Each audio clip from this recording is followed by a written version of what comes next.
Hey, what's up, guys? Welcome back to another UFC 175 recap.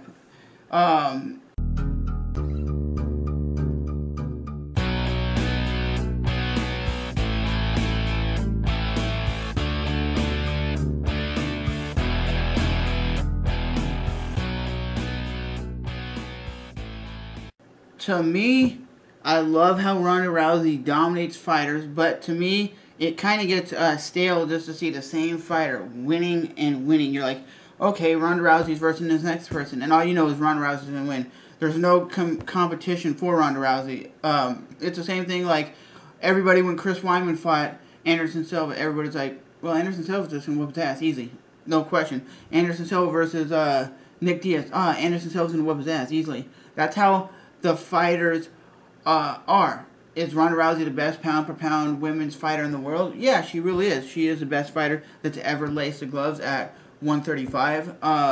Everybody keeps talking about this Chris Cyborg that fights at 145, and she's the only one to beat all the women in MMA, and she's basically the only competitor for her. That's what people are saying. She's the only competitor because she beat Gina Carano's ass and basically retired Gina Carano.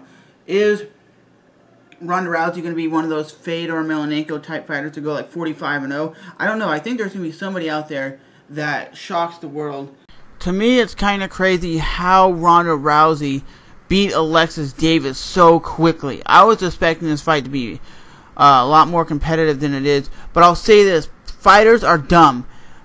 I would actually tell my fighters to be a little more like Lyoto Machida when they fight against Ronda Rousey. Because Ronda Rousey, when you're aggressive with her, will grab you in the clinch, throw you down. She did this to Liz Carmouche. She did this to Miesha Tate.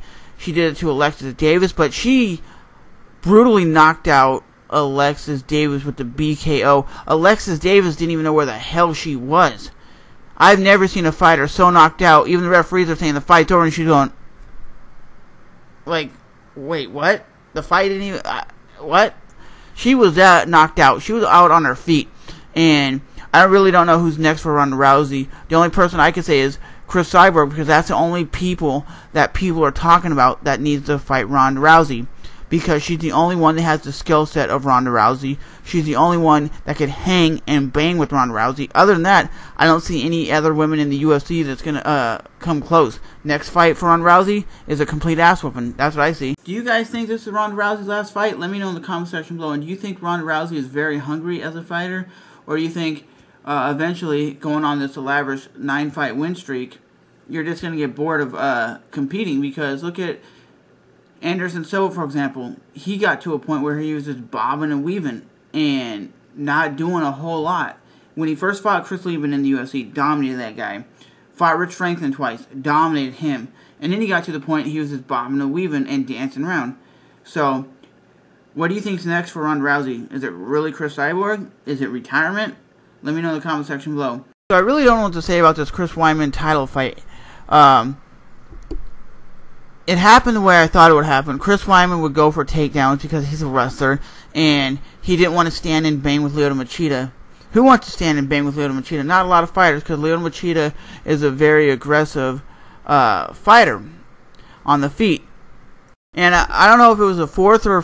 yeah, I think it was the fourth round. He started to look kind of gassed out, Chris Weidman. And Lyoto Machida should have unloaded. I think that's where Lyoto Machida lacks his ability to knock people out and win in devastating fashion, is he doesn't go for broke. Like, yes, in the 5th round, he did go for broke at the last 15 seconds of the fight.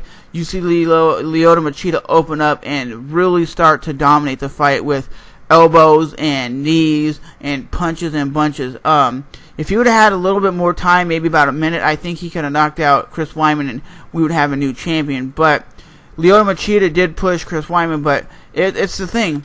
If Lyoto Machida... yes, Lyoto Machida did stop a lot of his takedowns and did make Chris Weidman work a lot, but there's got to be a guy that could either... because you've seen it. When Lyoto Machida was pressuring the hell out of Chris Weidman was getting beat up.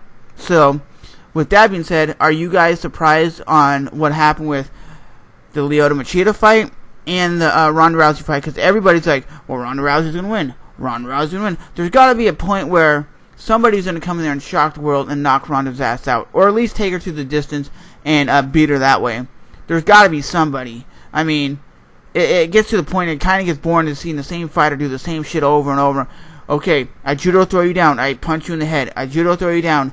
I submit you. That's what's going on with her. Am I a Ronda Rousey fan? No, I'm not. But I respect the fact that she's the best woman fighter in the world. And there's just something about Chris Weidman that I'm not a fan of.